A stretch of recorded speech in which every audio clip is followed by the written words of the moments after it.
오늘은 내 안의 그림자에 대해서 살펴보기로 하겠습니다. 이제 분석심리학에서 말하는 그림자는 뭘까요? 그림에서 보면 어떻습니까?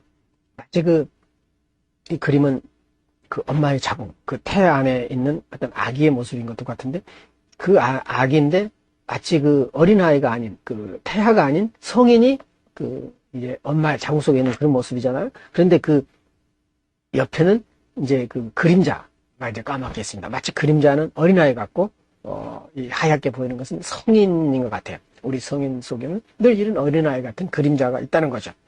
이게 상당히 상징적인 그림인데 참 잘 그렸죠? 자, 그림자의 정체.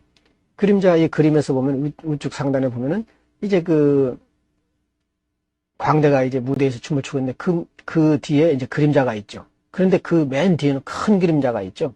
이제 이것을 보면은 이것은 현실의 모습이고, 그 다음에 현실의 모습에서 파생된 1차적인 그림자가 있고, 이 두 개를 포괄하는 전체적인 그림자가 아마 크게 자리 잡고 있는데, 이 크게 자리 잡고 있는 그림은 어쩌면 원형적 그림자일 겁니다. 우리 인간이 갖고 있는 어떤 그 본능적인, 선천적인 그림자라고나 할까요? 이런 큰 그림자가 있기 때문에, 우리가 이제 경험할 때 안 좋은 것들은 이제 그림자로 이제 남아있다는 거죠. 개인 무의식적인 그림자는 두 번째로 이제 생성된다는 거죠. 그래서 우리는 적어도 겉으로 드러난 나와 내 속에 있는 그림자와 아주 원천적으로 가지고 있는 그림자, 어쩌면 이 3차원적으로 우리가 우리 인격이 구성되어 있겠다, 이렇게도 설명할 수가 있는 겁니다. 자, 그러면 그림자의 정체는 뭐냐? 그림자는 일단 융은 어떻게 정의를 했냐면, 의식되지 않는 인격의 어두운 면. 우리는 그림자라 그러면 일단 우리가 알고 있는 것은 그림자가 아닙니다. 예를 들어서 알고 있는 단점들. 난 이걸 못해. 난 저걸 못해. 이게 그림자가 아니에요. 보통 사람들은 그걸 그림자로 하는데, 분석심리학에서 말하는 그림자라고 하는 것은 의식되지 않는 열등한 면이에요. 내가 모르고 있는 열등한 면. 그것이 어떤 계기에 나오게 되면 상당히 상처를 입게 되고, 이제 분노하게 되는 거고, 이제 불안해하는 거죠. 이게 이제 그림자의 정체라는 거예요. 이 지금 야누스의 두 얼굴, 앞에 있는 얼굴과 뒤에 있는 얼굴 서로 마주보는 얼굴상이 있죠. 이것은 서로 못 보는 거예요. 바로 자아와 그림자의 상태가 바로 이런 관계라는 거죠. 그래서 이제 개인 무의식 안의 그림자는 개인적인 속성을 나타내는 거예요. 인격의 열등한 면, 즉 집단적 안에 있는 원형적 그림자는 이 본성의 상대적인 악으로 경험된다. 우리 본성이 있는데 상대적인 악이라고 하는 것은 본성 안에는 선과 악이 같이 있죠. 그렇기 때문에 절대 악이라기보다는 어떤 그 선과 대립되는 차원이 악이고, 악과 대립되는 차원이 선인데, 이것은 우리가 생각하는 현실적인 선과 악하고는 상당히 다른 면이 있습니다.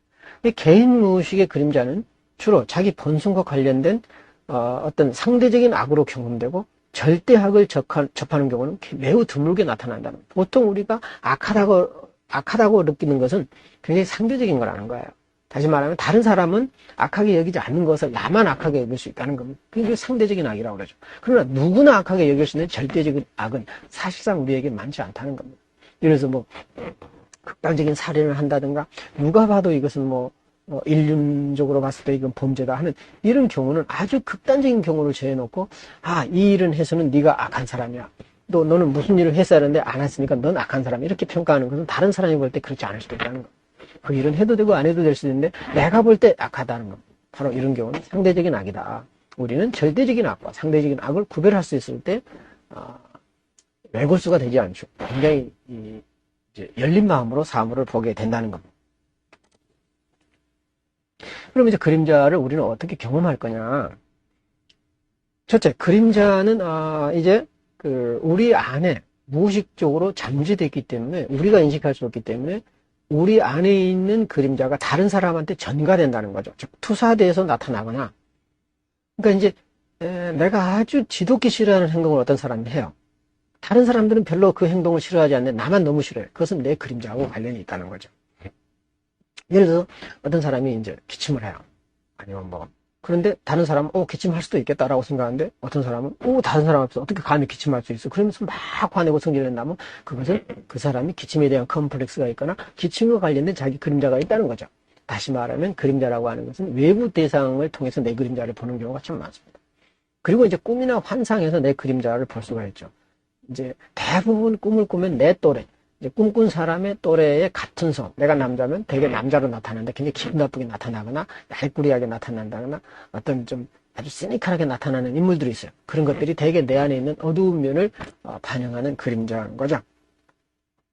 그리고 이제 남성의 꿈에 이제 여자가 등장하는 것은 되게 아니마고요. 또 여자의 꿈에 남성이 등장하는 것은 되게 이제 아니무스죠. 물론 이제 아버지 원형도 있을 테고 다른 이제 이미지도 있을 겁니다만은 대체적으로 이제 동성인 경우는 그렇게 나타난다. 그래서 이제 그 그림자가 인격화돼서 종종 시인이나 작가로 등장하기도 합니다. 예를 들어서 이제 파우스트와 메피스토펠레스는 서로 대극되는 거죠. 일종의. 그래서 이제 서로 인정하기 싫은 자기 자신의 모습이고, 뭐 지킬 박사와 하이드라든가 뭐 이렇게 서로 인정하지 않은 자기 안에 있는 두 모습. 이것이 이제 자아와 그림자의 관계다. 그림자는 인정하기 싫은 자신의 모습에 주로 투사됩니다. 그럼 이제 그림자에게 이제 긍정적인 양상과 부정적인 양상이 있는데 되게 부정적으로 경험되죠. 근데 이제 그림자의 그 부정적으로 경험을 낼 때 어떻게 이제 그림자가 부정적인 형태로 나타나느냐? 억압된 소망입니다. 되게 우리가 소망이 많은데 그것이 억압되면 굉장히 그 심하게 분출되거나 또 그 하고 싶은 일을 당할 때 굉장히 격앙되는 경향이 있죠. 이제 억압된 소망이 있고, 그 다음에 이제 그림자는 원시적인 충동으로 나타납니다. 굉장히 우리 모두에게는 충동성이 있는데 굉장히 근원적이고 원초적이고 이제 어떤 절제되지 않은 그런 모습으로 나타나기도 하고요. 또 그림자는 그 도덕적으로 열등한 동기를 유발을 시킵니다. 다른 사람, 자기가 예를 들어서 이제 이래서는 안 된다 그러면서 아니야, 딴 사람도 그럴 거야. 아니야, 이 정도는 괜찮아. 굉장히 도덕적인 수준이 얕다는 얘기죠. 자기를 정당화시켜버려. 모든 것을 거의 많이 정당화시키고 합리화시켜버리죠. 도덕적으로. 이런 경우가 이제 그림자가 작용할 때 그렇다. 그리고 이제, 그림자가 작용할 때, 이제 지배할 때, 그 유아기적인 성적인 환상에 사로잡힙니다. 우리는 계속 유아기적인 성적 환상이라고 하는 것은 아이가 엄마 젖을 빠는 거라든가, 엄마 젖을 만지는 거라든가, 이런 것이 유아기적인 성적 환상인데, 늘 이제 성도착증 환자라든가, 아니면 성중독자라든가, 아니면 늘 그 성적인 환상을 하는 사람들이 많죠. 이런 사람들은 그림자가 지배하는 경우가 주로 이제 많이 그렇습니다. 그래서 이제 원한 감정에 또 사로잡혀 있고요. 그래서 이제 이런 그림자에 사로잡힌 사람들, 그림자의 지배를 받는 사람들은 자신감이 없고요. 자신감 없는 사고를 하고 또 행동을 하게 됩니다. 그런데 이 그림자라고 해서 다 나쁜 것은 아니에요. 우리 안에 있는 그림자가 긍정적인 어떤 역할을 할 때가 있는데, 예를 들어서 그림자는 오랜 동안 우리 안에 묻혀 있거나 아직 의식화되지 않은 그 우리 안에 있는 본능적인 행동, 그리고 어떤 이제 막 임기응변적으로 그 적절하게 대처해 나가는 경우가 있죠. 평소에 안 그러다가 이제 이런 거. 그 다음에 이제 평소에는 안 그러다가 갑자기 현실적인 통찰력이 높아졌다든가, 또 충동적인데 그 안에 창조성이 있는 것, 즉 창조적인 충동성들은 어떤 그림자가 작용해서 나오는 수도 있습니다. 그러니까 그림자라고 해서 모든 것이 나쁜 건 아니다. 그래서 이제 그 그림자와 자아의 관계를 한번 살펴보면은, 이제 그림자에 대한 책임의식은 그림자가 우리 안에 있는 열등한 인격이라고 그랬는데, 그 열등한 인격이 함부로 나오면 안 되겠죠. 그래서 이제 자아가 그림자를 통제할 수 있어야 된다는 겁니다. 그래서 자아 기능, 건강한 자아라고 하는 것은 이 그림자와의 끊임없는 이제 대화를 한다는 거죠. 그리고 도덕적인 문제에 또 관련성에 주목하고, 또 그림자가 나에 대해서 어떤 영향을 끼치는가, 나의 정신 활동에 대해서 어떤 영향을 끼치는가 하고 유심히 관찰하는 겁니다. 내가 내 안의 그림자를 관찰하는 능력이라고 하는 것은 자아가 건강할 때 가능하다. 그럼 이제 그림자와 페르소나의 관계는 어떨까요? 그림자와 페르소나의 관계는, 이 페르소나는 자아의 일부라고 그랬죠. 자아를 구성하고 있는 외적인 인격을 페르소나라고 했는데, 이 그림자를 자기가 인식하는데 방해를 받아. 왜냐하면 우리 안에 있는 그림자, 무의식적인 그림자를 자아가 인식하면 좋은데 자꾸 방해받아요. 왜 방해받느냐? 페르소나가 방해한다는 거예요.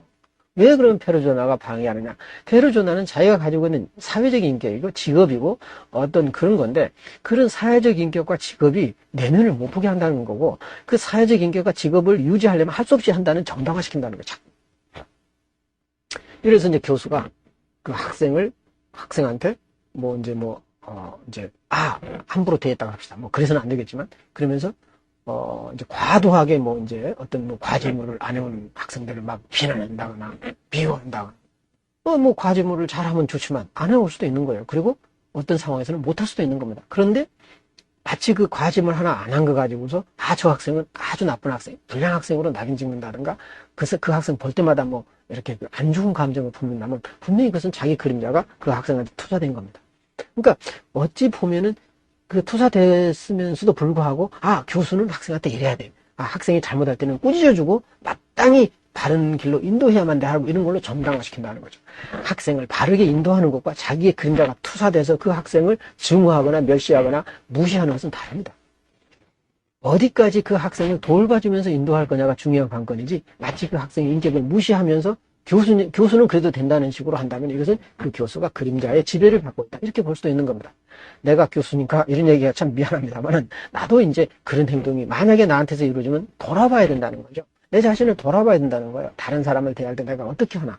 그리고 내가 교수라는 직분과 명예와 권력을 이용해서 이제 비도덕적인 행동을 하는가는 주심이 아주 굉장히 자세히 관찰해야만 보인다는 거죠. 이것이 건강한 자아를 가진 사람만이 가능하다. 그래서 이제 사회적인 신념, 즉 내가 교수로서 혹은 목사로서 혹은 뭐 정치가로서 이런 사회적인 신념이 강하면 강할수록 그림자도 더욱 강해서 어두워집니다. 자기 확신이 강하면 강할수록 고집이 세진다는 얘기죠. 그리고 다른 사람을 이해하지 못하게 되는 겁니다. 그래서 그림자와 페르소나는 상호 보완 관계에 있어요. 그리고 그 둘 사이에 갈등이 있을 때는 신경증이 되는 거예요. 모든 것을 자기 직업이라든가 권위로서 정당화시킨다 그러면 결국 자기 인격은 피폐화되고 신경증 환자가 되는 거죠. 이제 이때 이제 발생하는 우울증. 이럴 때 이제 우울증이 많이 발생하는데 단 한 가지 신념에서 탈피해서 어떤 건설적인 대안을 찾는 것을 요구합니다. 내가 왜 이럴까? 내가 왜 이런 신념을 갖게 했을까? 나를 좀 반성할 때 우울해지는 거죠. 그 우울증은 자기를 어떤 돌아보는 하나의 계기가 된다는 겁니다. 그래서 종교 지도자, 특히 이제 이런 종교 일에 관련되는 지도자는 성스러운 종교적 업무를 수행할 뿐만이 아니라 또 다양한 욕망을 지닌 지극히 평범한 인간임을 자각할 때 우리는 그림자를 본다는 겁니다. 목회자는 이래야 돼. 교수는 이래야 돼. 그리고 학교 교사는 이래야 돼. 라고 하는 한쪽 면만 보게 되면 자기 자신이 지극히 평범한 인간. 다시 말하면 누구나 모든 사람에게 그림자가 있는데 그 그림자를 결코 보지 못한다는 겁니다.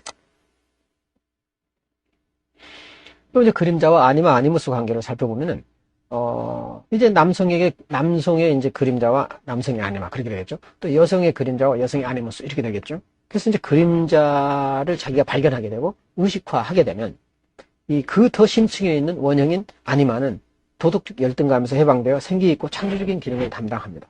다시 말하면 이 남성의 아니마 그리고 여성의 아니무스의 부정적인 측면은 그림자와 연합해서 잘 이제 외부로 드러나게 됩니다. 다시 말하면 그림자가 인격화되고 또 그림자가 의식화되고 또 그림자가 나에 의해서 깨달아질 때 그 더 깊은 심층에 있는 아니마나 아니무스의 부정적인 영향에서 벗어날 수 있다 그겁니다. 그래서 굉장히 그림자를 인식한다는 것은 대단히 중요한 거죠.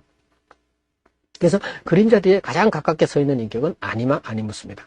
이때 아니마 아니무스는 상당한 매력과 사로잡는 힘을 소유하고 있습니다. 그래서 이 남성 속의 아니마, 여성 속의 아니무스는 가끔 아주 젊은 아주 청춘 남녀로 나타나죠. 그래서 이 아니마 아니무스는 그 속에 정말 있는 그 노현자의 이미지가 안 나타나도록 방해합니다, 우선은. 그래서 이제 그 겉으로 드러나는 거 아주 정열적이고 아주 유혹적이고 매력적인 청춘 남녀로 나타나는 아니마 아니무스를 경험하고 그 경험하는 과정에서 많은 어려움을 겪게 되겠죠.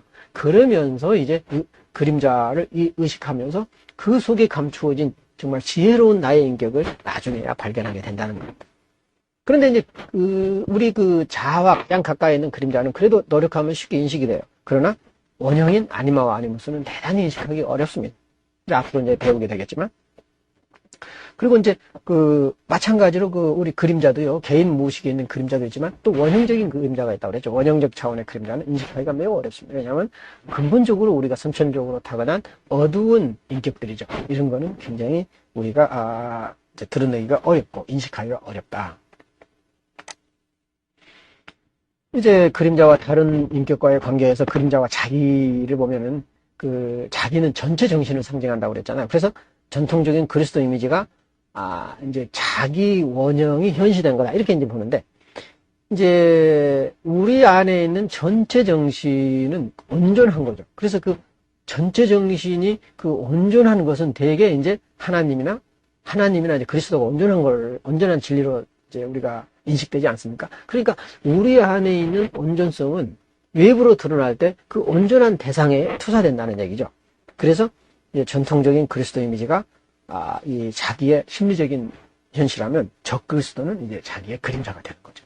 이제 자기의. 그래서 경험적 차원으로 볼 때 자기 안에서 빛과 그림자는 같이 있는 거예요. 항상 원형은 밝은 면과 어두운 면이 같이 있는 거죠. 그래서 어두운 면, 융은 이제 그런 얘기를 해요. 사탄이라고 하는 것이 하나님과 기독교는, 이제 우리의 교리는, 사탄은 하나님을 대적하는 악한 존재로 생각하는데, 융은 그러니까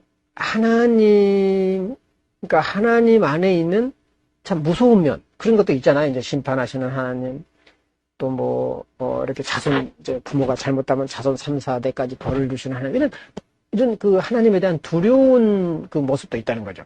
인간들은 하나님에 대한 두려운 모습이 마치 사탄의 힘처럼 느껴지는 경우가 있다는 거죠. 그래서 그것을 인식하게 되면 오히려 하나님을 더 잘 이해할 수가 있다. 그래서 사탄이라고 하는 존재는 반드시 하나님께 대적하는 존재라고 말하는 것은 기독교의 교리지만, 오히려 사탄이라고 하는 존재는 하나님을 알아가는 그런 과정이고, 어떤 전체 인격의 일부다. 이런 식으로 얘기를 하는 거죠. 물론 이제 기독교 교리하고 약간 이제 차이가 있습니다만은, 우리가 이제 심리학적인 차원에서 본다면은, 밝은 면만 이해하면 전체를 못 본다는 거죠. 또 어두운 면만 봐도 전체를 못 본다는 거. 어떤 한 인간을 평가하거나 대상을 평가할 때 그 안에는 온전성을 보려면 밝은 면과 어두운 면을 같이 볼 때 어두운 면은 사탄으로 인식되는 경우가 참 많다. 이런 차원으로 우리가 이해해 주면 좋겠습니다. 이제 심리적인 차원과 교리적인 차원은 약간의 차이가 있습니다. 그러니까 여러분은 여기에 대해서 혼란을 일으키기보다는 왜 심리적으로 이렇게 볼 수밖에 없는가? 이것은 우리가 심리 치료를 위해서 필요한 겁니다. 다시 말하면 너무 착한 일만 해도 심리적인 질병이 오고, 너무 악한 측면에도 심리적인 질병이 오고, 심리적인 질병, 이 둘을 같이 보게 하는 데 있죠. 세상도 그렇습니다. 선하게만 봐도 문제고 악하게만 봐도 문제죠. 그런 모든 것을 함께 보는, 그럴 때 우리는 건강해지는 거죠. 그래서 이런 이론이 나온 겁니다. 그러면 이제 진단과 분석을 위한 그림자의 심리작용을 보면 이제 그림자 투사가 있어요. 그림자는 어떻게 외부 대상으로 투사되는가? 내 안에 있는 그림자가 어떻게 외부 대상으로 투사되는가? 그래서 그림자 투사는 다른 사람들 혹은 현상에 대해서 지나칠 정도로 편향된 시각, 즉 과장된 시각을 통해서 드러납니다. 다시 말하면 이제 우리가 회의를 하지 않습니까? 회의 중에 어떤 사람이 이제 어떤 자기 의견 제시를 했어요. 그런데 다른 사람이 극도로 분노하는 거예요. 저런 얘기를 하다니, 과연 이 회의석상에서 저런 얘기 하려면 나가라, 아니면 내가 나가겠다, 이런 극단적인 반응을 보이는 수가 있죠. 그런데 다른 사람들은 그걸 다 들어주거든요. 비록 저 의견이 과장되고 약간 문제가 있긴 하지만, 여기에 안 맞지만 우리가 뛰쳐나가고 저 사람 있으면 내가 안 나올 정도로 그렇게 극단적인 반응을 다른 사람은 안 보였는데, 유독 어떤 한 사람은 반응을 보였다면 그 사람은 그렇게 말한 사람의 문제가 아니라 그 자신에게 문제가 있는 거죠. 다시 말하면 극단적인 반응을 보인 그 사람의 그림자가 그 말하는 사람에게 투사됐다, 이렇게 볼 수도 있습니다. 그래서 이제 보통의 수준을 뛰어넘는 부분은 대체로 투사의 결과다. 우리 감정이 보통 수준을 보다 훨씬 뛰어나서 과도한 반응을 보일 때는 대개 투사로 인해서 그런 경우가 발생하는 경우가 많습니다. 또 우리 그림자 투사는 같은 동성보다는 이제 이성보다는 동성에게 투사되죠. 그리고 이성에게 투사되는 것은 이제 아님하고 아니무스가 이성에게 투사되죠. 그러니까 이제 예를 들어서 이제 남성의 아니마는 여자에게 많이 투사되고요, 여성의 아니무스는 남자에게 투사되는 거죠. 근데 그림자는 여성은 여성에게, 남성은 남성에게 투사된다는 겁니다. 그림자는. 왜냐하면 자아와 가장 가까이 있기 때문에 그렇습니다. 그림자는. 그래서 그럼에도 불구하고 가끔 그림자 투사는 이성에게 투사되는 경우가 있어요. 어떨 때 그러냐? 예를 들어서 그림자가 이성에게 투사되는 경우는 그 이성이 동성으로 느껴질 때 그렇습니다. 심리적으로. 예를 들어서 이제 남자의 그림자가 보통은 여성한테 남자의 그림자는 남자한테 투사되는데, 보통 이제 어떤 경우는 여성한테 투사되는 경우가 있어요. 그럼 그 여성이 남성 같은 여성이 있어요. 그럴 때 되게 여자로 보는 게 아니라 심리적으로는 남자로 본답니다. 그래서 그 자신의 그림자가 이제 이성에게도 투사되는 경우가 가끔은 있습니다. 예외적입니다만. 이제 어떤 경우에 우리는 이제 그림자와 동일시하느냐. 동일시라고 하는 것은요, 주체와 객체가 일치하는 심리적인 과정입니다. 근데 나 주체가 상대방이 객체하고 똑같아지고 구별이 없어지는 게 동일시라는 거죠. 근데 이제 자아가 그림자와 동일시되면 어떻게 됐습니까? 인격이 어두운 측면을 반영하는 그림자와 이 자아가 동일시되면 자아가 그림자가 되어버리는 거죠. 굉장히 위험한 상황이 오고 비도덕적이 되는 거고 원시적인 충동이 사로잡히게 되고 굉장히 위험한 상황을 유발시키겠죠. 예를 들면 이제 어떤 니체의 사례를 볼 수가 있는데, 그러니까 니체는 이제 위대한 철학자였죠. 그래서 그 신경증적인 일방성을 보여준다, 니체는. 그래서 기독교를 능가하는 자신의 사상 속에 숨겨진 위험성입니다. 예를 들면, 그 인간의 동물적 본능을 부인하는 이제 기독교에 맞서서 니체는 성과 악을 초월하는 보다 높은 인간의 전체성을 추구했습니다. 그러니까 오늘날 말하는 기독교가 말하는 신은 죽었다라고 얘기를 한 겁니다. 그 니체가 바라는 신이라고 하는 것은 그 성과 악을 초월한 더 높은 신의 개념을 염두에 뒀다는 거죠. 그래서 어찌 보면은 이제 융은 이렇게 얘기합니다. 니체는 영웅주의에 사로잡혀 있다. 그래서 니체의 영웅주의는 자신을 신의 위치에까지 올려놓고 기독교 신을 어떤 오히려 자신이 설정한 신 밑에 둬버렸다는 거죠.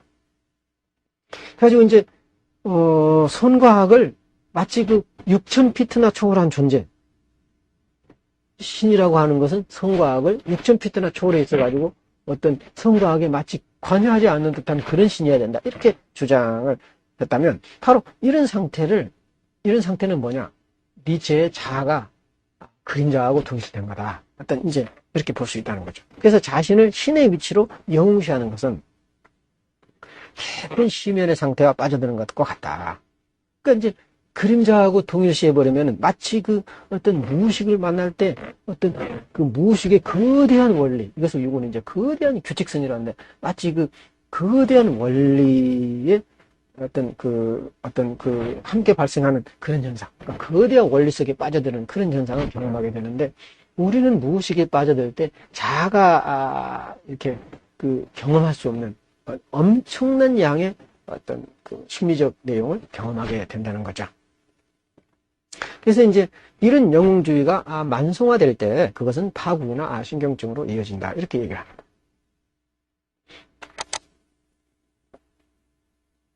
자, 그렇다면 이제 그림자에 의해서 사로잡힌 그 상태를 한번 살펴보기로 하겠습니다. 그림자에 의해서 이제 그림자의 심리작용, 우리가 투사에 대해서 살펴봤죠. 그리고 이제 그림자와 동일시에 대해서 살펴봤고요. 그 다음에 이제 그림자에 의해서 사로잡힌 상태는 뭐냐. 이제 그림자에 의해서 사로잡힌 사람은 마치 그 악한 영에 의해서 사로잡힌 상태와도 같습니다. 그래서 용어는 possessed by, 무엇에 의해서 사로잡히다. 이런 용어를 쓰는데요. 영어의 그 possession이라고 하는 것은 그 영에 의해서 사로잡힌 데 쓰는 용어입니다. 그래서 이제 마치 그 그림자가 악한 영처럼 느껴진다는 거죠. 그러니까 이제 이들은 부도덕하거나 악한 일에 흥미를 보이지만 자신의 행동이 어떤 결과로 이어질 거는 모른다는 얘기입니다. 그러니까 그림자에 사로잡히면 무심코 일을 저지르는데 악한 일을 저지르는 아무 생각 없이 사이코패스들. 주로 이제 사이코패스들은 악한 일을 하는데 반성하지 않지 않습니까? 이것을 우리 이제 융의 심리학적으로 설명을 그림자에 사로잡혔다 이렇게 설명할 수도 있는 겁니다. 악한 일, 부도덕한 일을 하면서도 자기가 하는 일이 왜 부도덕한지를 모릅니다. 그리고 정당화시키는 거죠, 때로는. 그리고 이제 이런 그림자에 사로잡힌 사람들은 대체로 일방적인 사람들이에요. 일방성에 사로잡혀 있죠. 그리고 그 일방성이야말로 어떤 대상에게 사로잡히게 함으로써 심리적 균형이 상실돼 마치 미친 상태에 이릅니다. 어떤 사람을 좋아하면 전적으로 따지죠. 예를 들어서 이제 악한 일을 한 사람이 멋있게 보이면 그것을 완전히 모방하죠. 모든 것을 범죄를 해가지고 유명한 사람이 됐다. 그러면 완전히 우상시키는 것과 마찬가지겠죠. 융은 사로잡힌 상태를 어떤 자아인격이 컴플렉스와 동일시된 상태로 설명하죠. 왜냐하면 그림자라고 하는 것은 컴플렉스가 어찌 보면 그 연합한 어떤 혼재되는 그런 상태로 볼 수도 있지 않겠습니까? 그래서 자아인격이 컴플렉스와 동일시 상태는 결국 내 그림자와 동일시됐다라고 말할 수도 있는 거죠.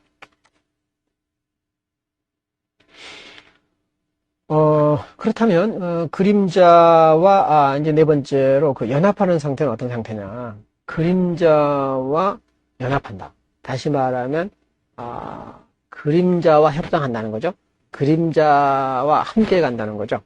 그림자와 연합한다는 얘기는.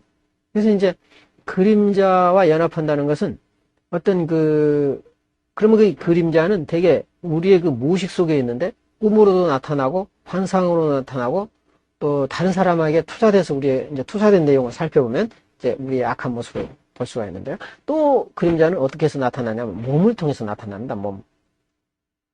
되게 우리 몸이 그 자아의 그림자 역할을 할 때가 참 많아. 예를 들어서 우리가 이제 감기 들었다고 합시다.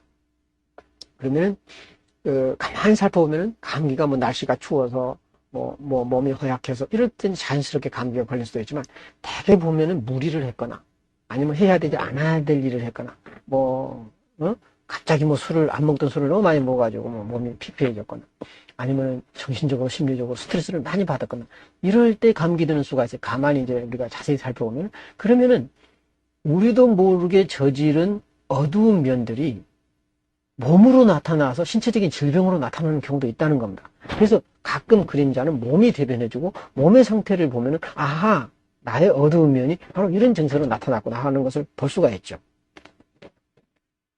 그래서 그림자는 일종의 영혼을 가진 동물과도 같다. 즉 영혼을 가진 몸과도 같다. 그렇게 얘기할 수 있는 거죠. 그래서 이제 그림자와 연합할 때 이 몸에 따르게 되는 거예요.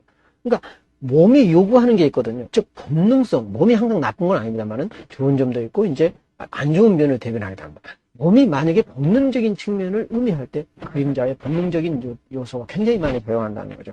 그래서 그림자와 연합할 때 몸과 연합하게 되고 몸이 요구하는 것을 듣게 된다는 거죠. 대개 몸이 요구하는 것은 본능적 충동이에요. 먹는 거라든가 성적인 충동이라든가 아니면 어떤 지배욕이라든가 어떤 무슨 탐욕스러운 그 권력욕이라든가 어찌 보면은 그 이런 어떤 원시적인 파괴성이라든가 이런 것들이 이제 주로 이제 그 어떤 본능적인 충동이거든요. 이것은 이제 우리의 그림자를 대변하는 거고 때또는 몸을 통해서 나타나고 하는 겁니다. 이 몸이 요구할 때 자아는 no 할 수 있어야 됩니다.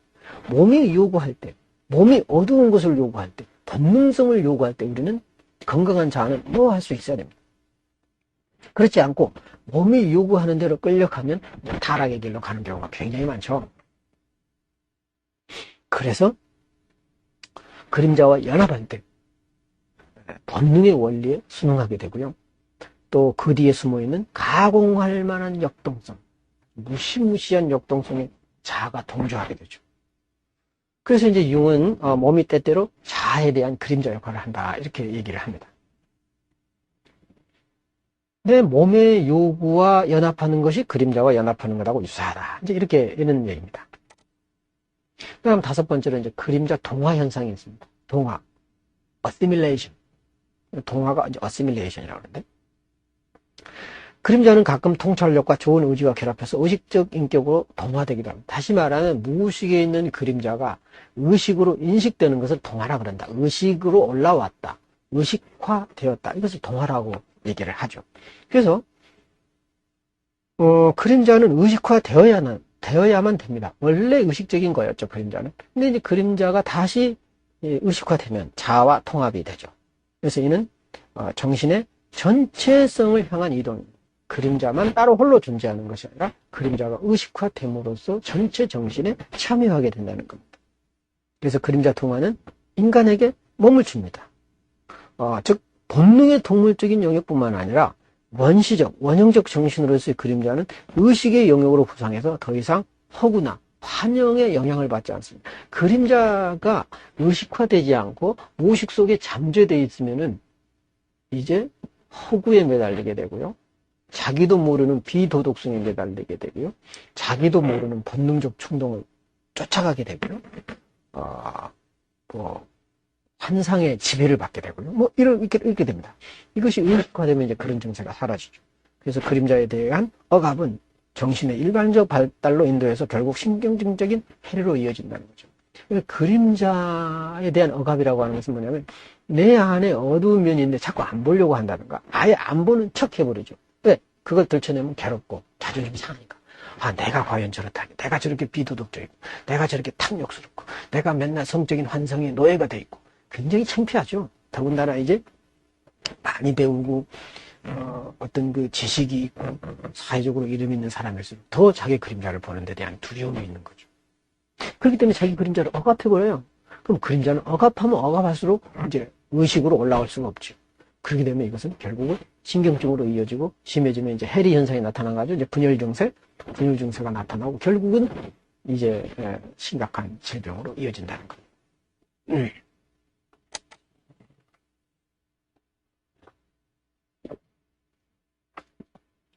그러면 이제 그림자의 심리작용에서 여섯 번째로 그 보상작용을 보죠. 그림자 역시 보상작용을 한다. 왜? 무의식은 항상 그 의식을 보상하는 역할을 합니다. 의식이 필요한 것, 혹은 의식이 부족한 것, 의식에서 결핍된 것, 또 의식이 알아야 될 것, 또 보충받아야 될 것을 그림자가 해준다는 거죠. 그래서 이제 그림자의 심리적인 실존이라고 하는 것은 그림자가 심리적으로 우리 안에 있다라고 하는 것은 인격의 어두운 면을 드러내기도 하지만 때로는 의식을 보상하는 긍정적인 존재가 되기도 합니다. 예를 들자면요, 우리 그 기독교 초기에 그 적그리스도가 있었잖아요. 엔티크라이스트.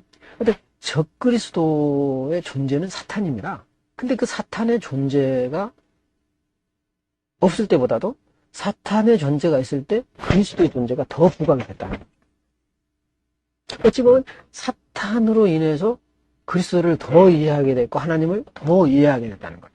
어찌 보면 악한 면을 통해서 선한 면이 더 부각됐다. 이런 면으로 볼 수 있는 겁니다. 그러니까 우리는 항상 악한 것이 영원하면 안 되지만 악한 것을 일시적으로 경험하는 것은 좋은 것을 경험하기 위한 하나의 과정인 거죠. 그것이 이제 예수님의 그 유혹에서 설명이 됐고요. 에덴 동산에서도 설명했듯이 어찌 보면은 그 하나님으로부터 인해서 심판을 받아서 에덴 동산을 쫓겨났지만 그러므로 말미암아서 인간은 성장할 수 있는 기회를 받고 자기 자신을 돌아볼 수 있는 기회를 받고 하나님과의 어떤 아주 굉장히 그 적극적인 관계를 맺는 계기가 됐단 말이죠. 이런 차원에서 이제 볼 수가 있는 거죠. 예를 들면 또 이제 이것은 이제 독이 약이 되는 경우하고도 비슷합니다.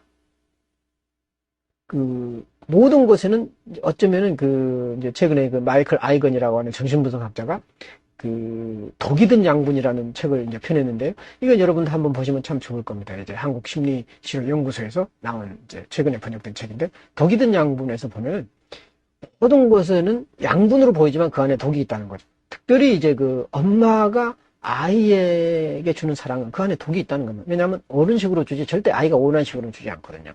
그런데 그 아이는 그 독이 든 양분을 먹어야만 되는 거예요. 달리 방법이 없으니까. 그런데 독보다도 이제 그 양분이 많아야 되는데 만약에 독이 양분보다 많으면 아이는 이제 굉장히 피폐해지고 이제 빈약해진다는 거죠. 근데 이 독과 약은 항상 그 있느냐 없느냐, 뭐가 좋으냐 안 좋으냐, 제거해야 될 거냐 말아야 될 거냐 이런 대상이 아니라 어느 정도 조화를 이룰 거냐 이게 관건이라는 거죠. 이게 바로 이제 이용심리학의 핵심이에요.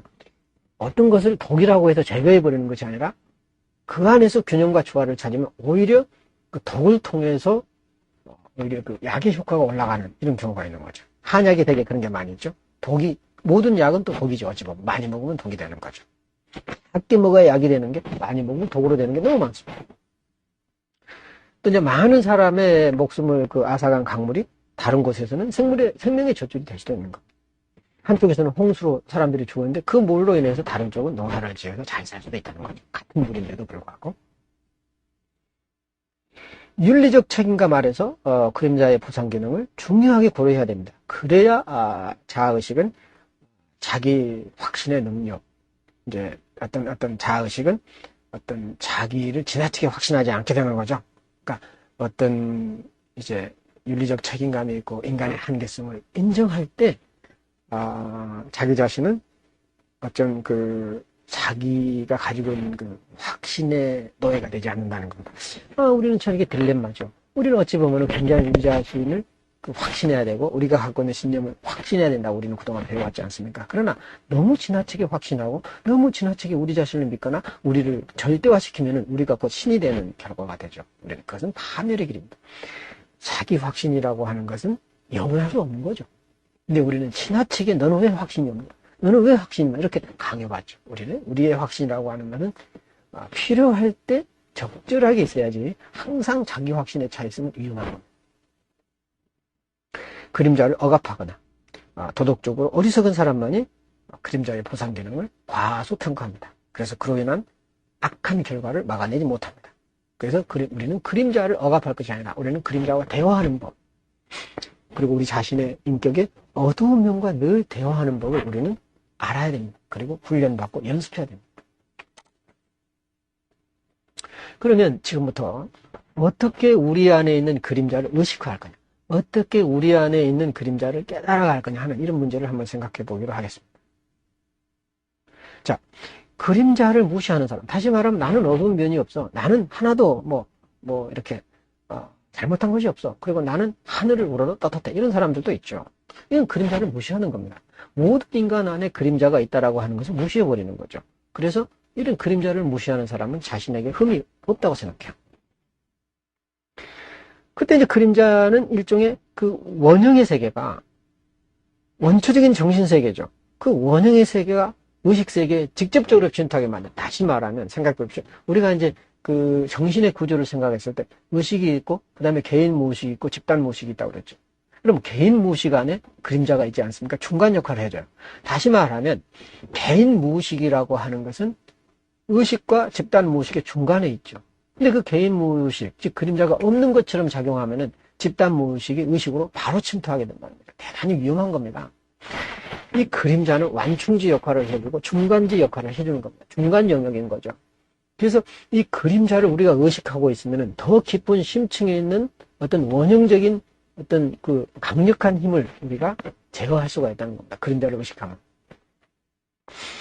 그래서 우리가 그림자를 아예 없는 것처럼 사는 사람들은 오히려 집단 무의식의 환상이라든가 원형적인 충동성이 의식을 지배하는 경우가 더 많습니다.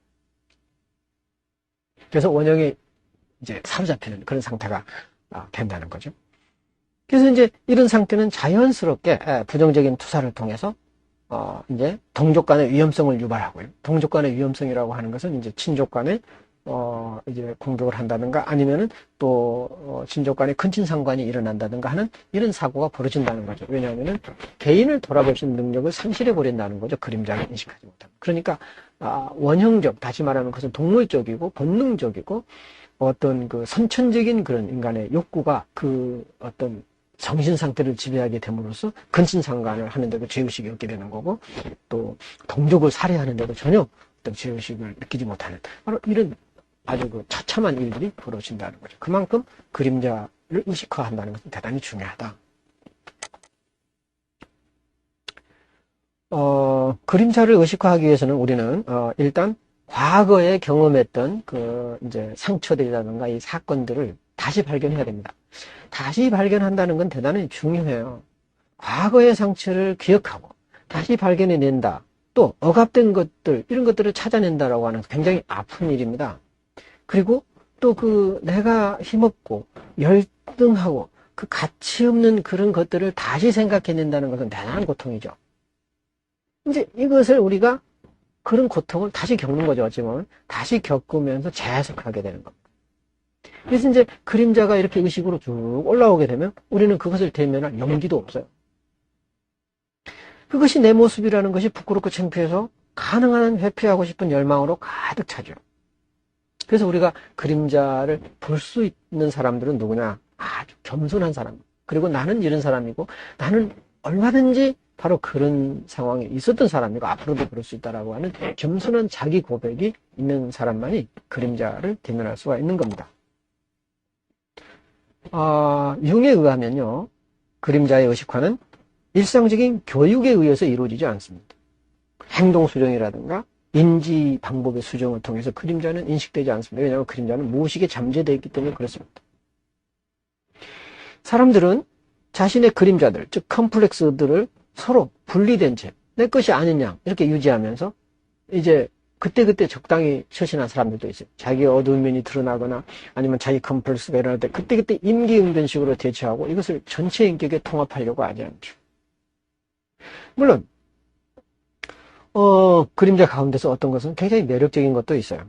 또 어떤 사람들은 자신의 가장 좋은 자질들을 어떤 뭐 아니무스 의견이라든가 아니마 모두, 이제 여성의 아니무스는 되게 이제 의견 제시를 잘하고 똑똑한 척 하는 걸로 나타나고, 남성의 아니마는 되게 이제 감성적이 되는 경우가 참 많아요. 이제 그렇게 하고, 혹은 또 이제 가족의 영향과도 같은 유전적인 편견 아래에 이제 감춰버렸죠. 이제 예를 들어서 이제 자기 자신의 의견과 여성은 그 아니모스가 제기한, 즉 무의식이 제기한 의견과를 구별 못하고, 남성은 나의 어떤 솔직한 감정과 내 안에 무의식이 일으키는 그런 감정과 구별을 못한다는 거죠. 이제 이 그림자에 이제 그 인식하지 못한 사람들은, 또 사로잡힌 사람들은 이렇게 이제 구별을 못한다는 거죠. 근데 이제 오히려 보면은 이제 아니마나 아니무스가 그림자를 증가시키는 것이 아니라 오히려 그림자가 아니마나 아니무스의 부정적인 영향을 증가시킨다고 볼 수 있습니다. 아니마 아니무스는 그림자가 부정적으로 작용할 때 더 부정적으로 이제 발현된다 하는 얘기를 하고 있습니다. 그렇다면 이제 그림자를 의식화하는 이제 단계가 있어요. 그림자를 의식화하는 단계가 4단계로 이제 얘기를 하는데, 첫 번째로는 그림자가 나의 필연적인 동반자다, 이렇게 인정하는 겁니다. 내가 피해갈 수 없는 필연적인 동반자, 이게 그림자인 거죠. 아무도 자기 그림자를 외면할 수가 없어요. 왼손의 존재를 오른손이 부인할 수 없습니다. 다시 말하면 오른손이 자라면 왼손은 그림자입니다. 이 둘은 가끔은 서로 없는 것처럼 이렇게 행동을 하죠. 그렇지만 오른손이 움직이면 그림자도 움직이지 않습니까? 왼손이 움직이면, 근데 이것을 반대로 하려고 그래. 이렇게 움직이는데 막 이렇게 하려고 그래. 안 되잖아요. 오른손이 움직이는 대로 왼손이 따라오면 자기도 모르고. 이것이 바로 자아와 그림자의 관계입니다. 근데 우리는 오른손만 움직였다고 생각하지 왼손을 움직였다고 생각하지 않은 경우가 너무 많습니다. 결국 자아가 강화되면 강화될수록 그림자도 강화된다고 볼 수 있어요. 굉장히 참 이거는 해석을 참 잘해야 됩니다. 그러니까 자아가 항상 좋은 측면으로 나오지 않는다는 거죠. 그러니까 우리가 자아가 강하다고 그래서, 자아 정체감이 강하다고 해서 항상 좋은 건 아니에요. 너무 자기 자신한테 매이게 되는 어두운 그늘도 이제 강화된다, 이렇게 볼 수 있는 거죠. 그래서 그 외고집 유아의 일방적인 환상들은 왼손의 존재를 부인하는 시도죠. 유아들이 되게 외고집이잖아요. 자기 얘기해가지고 안 들어주면 막 그냥 울고 불고 막 난리를 치잖아요. 이게 이제 유아적인 행동이죠. 오직 자기 원하는 것만 바란다는 거죠. 성인들도 그런 경우가 있어요. 그런 경우는 되게 그림자의 장난이라는 거죠. 항상 유아기 상태로 우리를 퇴행시킨다. 그림자. 이 그림자는 이 자아의 필연적인 동반자다. 항상 나랑 따라다닌다. 이런 인식이 있어야 되고요. 두 번째로는 만남과 대면이, 내가 그렇다면 그림자를 한번 봐야 되겠다. 이 오른손이 왼손을 봐야 되겠다. 이래야 됩니다. 지금 여기에 이제 우리 주변에도 그림자들이 있어요. 빛이 있고 그림자가 있는데 우리는 빛만 보지 그림자는 보지 않습니다. 의식하고 그림자를 봐야 보입니다. 그래서 만나야 되겠다. 치료 상황에서 그림자와의 의식적인 만남이 필요합니다. 이는 결국 이제 연합으로 이어지지만 그 과정에서 상당 기간 갈등이 계속되죠. 의식적으로 그림자를 억압하면 할수록 이제 무의식에 잠재되어 간접적인 방식으로 의식 상황에서 표출되어 위험한 상황을 조장하게 되죠. 그래서 그림자를 억압하면 할수록 위험해진다. 그 말입니다. 그 다음에 세 번째로 이제 그림자를 봤으면요, 깨달음이 와야죠. 깨달고 그림자를 내 것으로 받아들여야죠. 그래서 깨달음과 수용의 과정입니다. 세 번째는. 그래서 그림자를 제거해버리기보다는 그림자와 함께 사는 법을 모색해야 됩니다. 그래서 그림자 인식은 우리 내면의 깊은 심연을 이제 자각하게 되죠. 그리고 우리를 겸손하게 만듭니다. 그림자를 인식함으로써 우리가 겸손해진다는 거죠. 겸손해질수록 우리는 일격화가 되고 통합이 된다는 뜻입니다. 마지막 단계로는 이제 그림자와 조율을 해야 됩니다. 협상을 해야 되는 거죠. 어디까지 내가 받아들이고, 어디까지 친구 될 거면, 어디까지는 유보할 거면, 이제 이런 얘기들을 이제 자기 한계와 이제 맞물려서 이제 생각을 하게 되죠. 그래서 조율을 하게 되는 거예요. 그러면서 인간은 개성화로 간다. 자기 실현의 과정으로 간다는 거죠. 그래서 이제 개성화 과정은, 환자가 자신의 그림자를 의식하면서부터 시작합니다. 내담자가 이제 치료 상황에서 자기 자신을 의식하면서 개성화가 시작되는 거죠. 그래서 이제 그림자로 대변되는 열등한 인격은 불순종과 역겨움 상태로 인도합니다. 불순종, 또 역겨움. 그래서 그림자는 어디에 숨어 있느냐? 모든 신경증적인 해리 뒤에 그림자가 숨어 있어요. 모든 신경증적인 해리에는 그림자가 작용하고 있다는 거예요. 그리고 그에 상응하는 그 무의식적인 대용들이 이제 의식화될 때 의식에 따라 올라오는 거죠. 하지만 이런 통합은 그림자를 의식화하려는 비판적인 태도가 있을 때만 가능합니다. 그림자가 의식화될 때는 그림자에 대해서 상당히 냉철하게 우리는 바라봐야만 된다는 거예요. 무조건 그림자와 연합하거나 동조해서도 안 되고 또 무조건 거부해서도 안 된다는 거죠. 그림자와 어떻게 조율을 거칠 건가. 이런 부분들을 자아가 냉철하게 그림자를 볼 때만 이제 가능해진다. 그겁니다.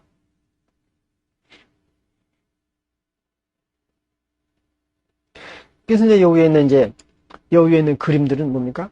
지금 이제 이 그림에서 볼 때, 한 점에서 이렇게 한 점으로 이동하는 거 아니겠어요? 이것은 어찌 보면 이제 어느 쪽으로 이동할 수도 있고 서로 이제 그 왼쪽 점과 오른쪽 점이 이제 교감하는 겁니다. 위쪽에 있는 그림에서. 이것은 보면은 어찌 보면은 이제 자아와 그림자의 관계일 수도 있고요. 자아와 셀프의 관계일 수도 있고. 자아와 그림자는 서로 상호 이제 주관적으로 왔다 갔다 통용을 해야 되는 거죠. 이런 것을 우리는 이제 그림으로 이제 볼 수가 있는 겁니다.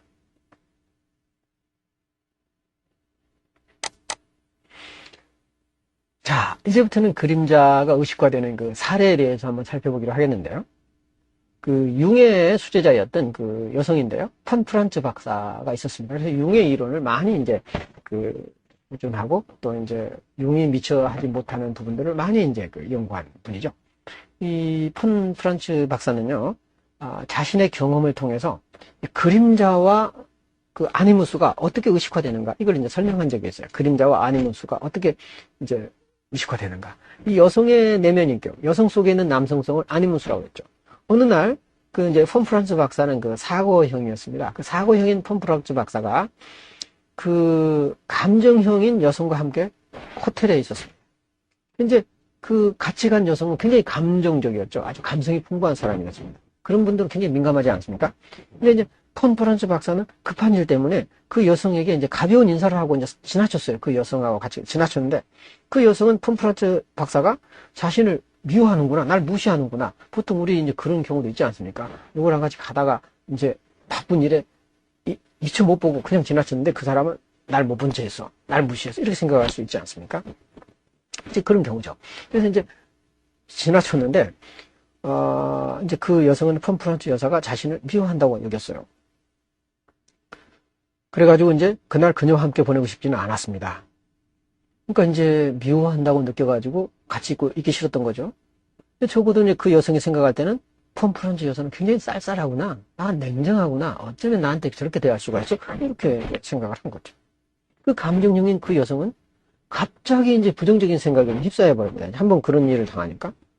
그래서 이제 많은 생각을 하게 되는 거예요. 왜 이제 폰 프란츠 박사가 나를 못 본 척하고 지나쳤을까? 많은 생각을 하게 된다는 겁니다. 그래서 이제 부정적인 생각에 휩싸이게 되는 거죠. 그래서 이제 그 폰 프란츠 박사가 그렇게 급하게 서둘러서 지나친 것에 대해서 이제 여러 가지 생각을 했는데 이제 그 폰 프란츠 박사는 이러이러한 이유 때문에 나를 지나쳤다 하고 이제 논리적으로 착 설명을 하게 된다는 겁니다. 기분 나빠하는 걸로 끝난 게 아니고 계속 또 생각하게 된다는 거예요. 그래서 이제 수많은 나쁜 생각, 폰 프란츠 박사 예전에 누구한테도 그랬어. 그 사람 성격이 이랬을 저래. 그래서 계속 이제 폰 프란츠 박사가 자기를 무심코 지나쳤으면 무슨 바쁜 일이 있었나? 왜 그러지? 좀 기분 나쁘네? 약간 이렇게 해서 끝나면 괜찮은데 거기서 더 나가서 폰 프란츠 박사는 원래 그런 사람이야. 그러면서 계속 이제 비판하고 이제 나쁜 점을 들춰내고 합리화시키고 정당화시키고 심지어는 과학적인 논증을 이제 하게 된다는 거죠. 자, 여기서 이제 우리는 이제 그렇게 생각을 하게 되는 거죠. 그 감정형 여성이 비합리적인 의견으로 대변되는 아니무스에 사로잡혔다고 생각을 한단 말이죠. 자, 이제 폰 프란츠 박사에 대해서 많은 부정적인 생각을 하고 그 부정적인 생각이 굉장히 논리적이고 합리적이라는 얘기죠. 이 사람은 어느 강연할 때도 그랬고 다른 사람 볼 때도 이랬고 아니면 뭐 글을 쓸 때도 이러하면은 굉장히 그 사람이 냉정하고 차가워. 이제 이런 논리적인 증거를 대죠. 그러니까 여성들에게 이 합리성과 논리성을 이렇게 굉장히 그 충동적인 방법 그리고 어떤 굉장히 신비한 방법으로 제공하는 것은 아니무스의 작용입니다. 즉 아니무스의 제1 기능은 로고스 기능이거든요. 생각, 사고, 과학적인 논증. 그러니까 보통 다 그런 건 아닌가만은 대개 여성들은 그 모성성이 이제 선천적으로 있지 않습니까? 그렇기 때문에 대개 이 사고보다는 감성적인 기능이 더 발달합니다. 다 그런 건 아닌가만은. 근데 이제 그런 어떤 감성적인 사람이 갑자기 사고 기능이 확 달인이 돼가지고 막 다른 사람을 비판하거나 과학적인 명령을 시도한다면 원래 자기 모습이 아니에요. 그러면 그런 모습을 자아내게 한 것은 아니무스가 하는데 그 아니무스는 긍정적으로 나오는 것이 아니라 부정적인 비판을 하도록 인도했다는 겁니다. 그래서 대개 이제 융심리학에서 이런 경우에 그 여성은 부정적인 아니무스에 사로잡혔다 이렇게 얘기를 합니다. 그런데 폰 프란츠 박사는 이제 이 현상을 분석을 한 거예요. 자, 이 사람이 아니무스에 사로잡혔다고 하는데 사실은 먼저 그림자에 의해서 사로잡혔다는 것을 시작하는 거죠. 왜냐하면 이 여성이 부정적인 분석, 부정적인 그런 합리적인 분석을 막 기가 막히게 해놓은 것을 자극했던 거는 폰 프란츠 박사가 아는 척을 안 하고 무심코 지나친 거기에서 감정의 상처를 받은 것이, 그러니까 감정의 상처를 받은 게 먼저라는 거죠. 감정의 상처를 받은 거고 그 감정의 상처를 받은 것은 그림자의 작용이라는 거죠. 자기 열등감을 건드렸다는 거죠. 이게 문제라는 거죠. 그래서 이 여성은 아니무스에 사로잡혀서 부정적으로 합리화된 그런 생각에 빠진 것이 아니라 감정적인 상처를 받은 게 자극이 돼서 부정적인 생각을 하게 된 거죠. 그래서 먼저 그림자에 의해서 사로잡힌 상태에서 먼저 불쾌한 감정이 과도하게 드러났다. 불쾌한 감정이 과도하게 드러나서 그림자가 배치되니까 그 그림자가 아니무스를 자극한 거예요. 부정적으로 자극한 거겠죠. 그래서 아니무스가 배치돼가지고 이제 그 여성은 파괴적인 생각, 또 파괴적인 의견, 굉장히 합리적으로 보이지만 진정 합리적이지 않아요. 그리고 이것은 되게 어색한 남성 가운데서도 굉장히 어떤 그 어색하게 드러나는 남성성 이렇게 볼 수도 있겠는데 이런 아니무스가 부정적으로 드러나게 된다는 거죠. 그래서 우리는 아니무스에 의해서 그림자가 강화되는 것이 아니라 그림자에 의해서 아니무스가 강화된다는 사실을 우리는 이 임상 사례를 통해서 알 수가 있습니다. 먼저 그림자가 발동을 해요, 항상. 그런 다음에 우리 속에 있는 아니마나 아니무스에 영향을 주게 된다는 거죠. 그러면서 그림자의 어두운 면과 아니마 아니무스의 어두운 면이 연합하게 되면 아주 파괴적으로 어두워지는 거죠. 굉장히 아주 충동적이고 아주 그 위험한 상황으로 갈 수 있다는 겁니다.